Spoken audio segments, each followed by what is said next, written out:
এ মাসকে কেন্দ্র করে যে সমস্ত ভুল ধারণা বা কুসংস্কার আমাদের সমাজে প্রচলিত আছে এবং সমাজে ছেয়ে আছে, তার ভিতরে প্রধান এবং সবচেয়ে বড় কুসংস্কারের বিষয় হলো অনেকেই মনে করেন রজব মাসটি হলো মেরাজের মাস এবং এই মাসের 27 তারিখে রাসূল আকরাম সাল্লাল্লাহু আলাইহি ওয়াসাল্লামের মেরাজ হয়েছে, এই ধারণা অনেক মুসলমানরা রাখেন এবং অনেকের ভিতরে এটা বদ্ধমূল আছে। শুধু তাই নয়, আমাদের সমাজে রজব মাসের চাঁদ উঠলে পত্রপত্রিকাতে, মিডিয়াতে দেখবেন যে সেখানে সংবাদের শিরোনাম করা হয় এভাবে যে পবিত্র রজব মাসের চাঁদ দেখা গিয়েছে, অতএব অমুক তারিখে শবে মেরাজ, অর্থাৎ সেই হিসাবে 27 তারিখ হয় অমুক তারিখ আর সেদিন শবে মেরাজ, অর্থাৎ রজব মাস মানেই হলো মেরাজের মাস। এ মাসের মূল প্রতিপাদ্য বিষয় হলো মেরাজ, যার কারণে এই মাসের অনেক ফজিলত এবং অনেক গুরুত্ব এবং মর্যাদা আছে বলে অনেকে মনে করে থাকেন, অথচ এর সাথে কোরআন এবং সুন্নাহর ন্যূনতম কোনো সম্পর্ক নাই। হাদিস শাস্ত্রের ইতিহাসে সবচেয়ে বড় মাপের হাদিস বিশারদদের একজন হলেন হাফেজ ইবনে হাজার আল আসকালানী রাহিমাহুল্লাহ। হাফেজ ইবনে হাজার আসকালানী রাহিমাহুল্লাহর নাম জানেন না অথবা তার ইলম থেকে উপকৃত হননি এমন একজন আলেমও সারা পৃথিবীতে খুঁজে পাওয়া কঠিন হবে।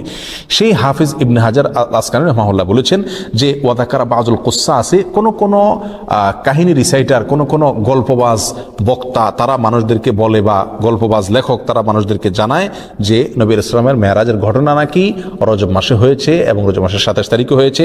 তিনি বলেন যে ওয়াদালিকা কিজবুন, আর এটা মিথ্যাচার। নবী আলাইহিসসালামের নামে তিনি রজব মাসের 27 তারিখে তার মেরাজ হয়েছে এরকম কোনো গ্রহণযোগ্য বর্ণনা পাওয়া যায় না। নবী ইসলামের মেরাজ হয়েছে এটি ঠিক এবং ইসরা হয়েছে সেটি কোরআন দ্বারা প্রমাণিত, বিদায় সেটাকে অস্বীকার করলে ইমানই থাকবে না, সেটি আরেক বিষয়।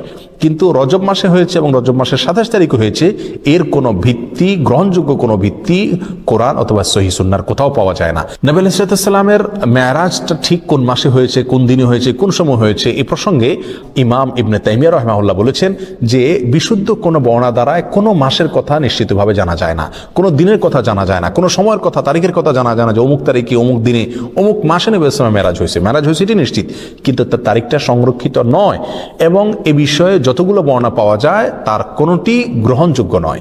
বিধায় এই মাসকে মেরাজের মাস এবং এই মাসের 27 তারিখে শবে মেরাজ এর রাত মনে করে সে রাতে বিশেষ কোনো আমল করা, এই রাতকে বিশেষ কোনো পদ্ধতিতে উদযাপন করা, এটি হলো রজব মাসের সবচেয়ে বড় বিদআত, যার সঙ্গে ইসলামী শরিয়ার কোনো সম্পর্ক নাই।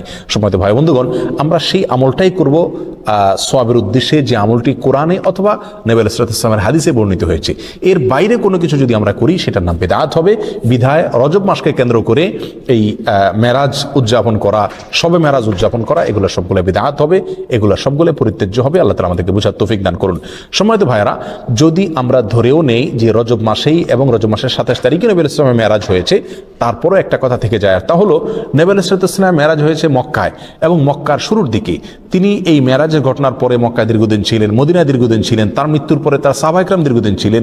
এই দীর্ঘ ইতিহাসের কখনো সাহাবায়ে কেরামের কেউ অথবা নবী আলাইহিস সালাম স্বয়ং নিজে কখনো এই মেরাজ উপলক্ষে কোনো প্রকার আমল, রাত্রি যাপন, দিনে রোজা বা কোনোভাবে এটাকে উদযাপন করা, আলোচনা, পর্যালোচনা করা বা এই ধরনের কোনো কর্মসূচি তিনি দিয়েছেন বা পালন করেছেন, এরকম কোনো কথা কোনো হাদিস থেকে পাওয়া যায় না বিশুদ্ধভাবে। অতএব এই আমলটি আমরা যারা করে থাকি রজব মাসকে কেন্দ্র করে শবে মেরাজের উদযাপনের আমল, এটি সম্পূর্ণভাবে বিদআত এবং পরিত্যাজ্য। আল্লাহ সুবহানাহু ওয়া তাআলা আমাদেরকে বুঝার তৌফিক দান করুন। এর সাথে ইসলামের শরিয়ার কোনো প্রকার সম্পর্ক নাই।